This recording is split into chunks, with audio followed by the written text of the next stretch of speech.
Tulsa County mother who says her son died of an overdose just days after going to prison wants to know how he got a hold of drugs while he was on lockdown.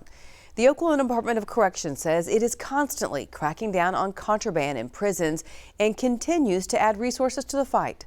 News on 6's Ashlyn Brothers takes a look at this ongoing issue. Ashlyn? Ryan Nafee hoped her son, who was a drug addict, would be shut off from the source when he went to prison. But she says even life behind bars couldn't protect him.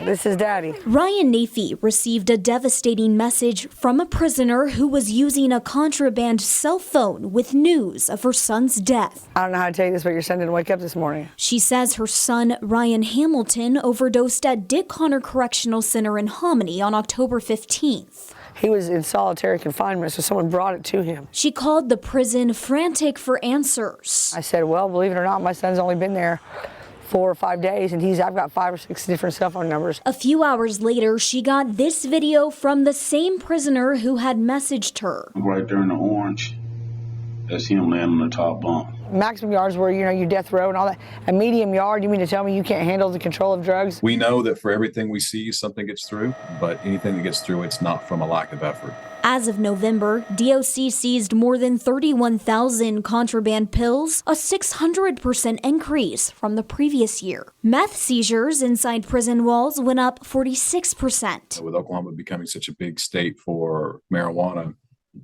up 673%. Josh Ward says some people throw contraband over fences. Others use drones to make drops into prison yards. It's a reflection on society. So the things that are a problem on the outside also become problems on the inside. Ward believes many of the pills are fentanyl. It's so cheap to produce. A little bit goes a tremendously long ways.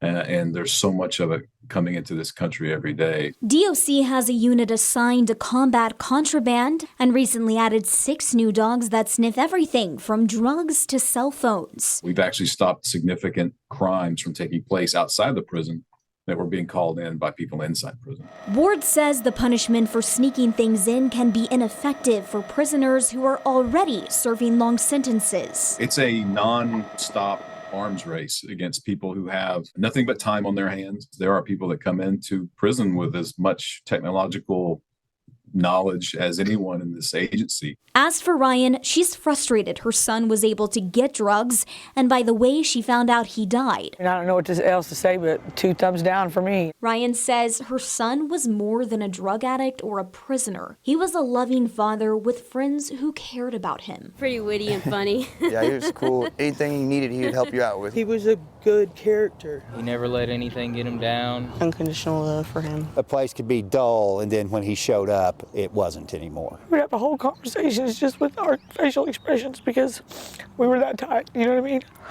And it's just unfortunate because this one here has taken a pretty major toll on me.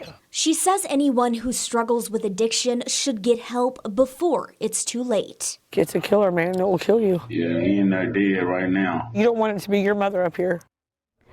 Now, we've requested Ryan Hamilton's autopsy report. DOC says all unattended inmate deaths are investigated by the Office of the Inspector General, regardless of what the cause of death appears to be. Ashlyn Brothers, Oklahoma Zone, News on 6.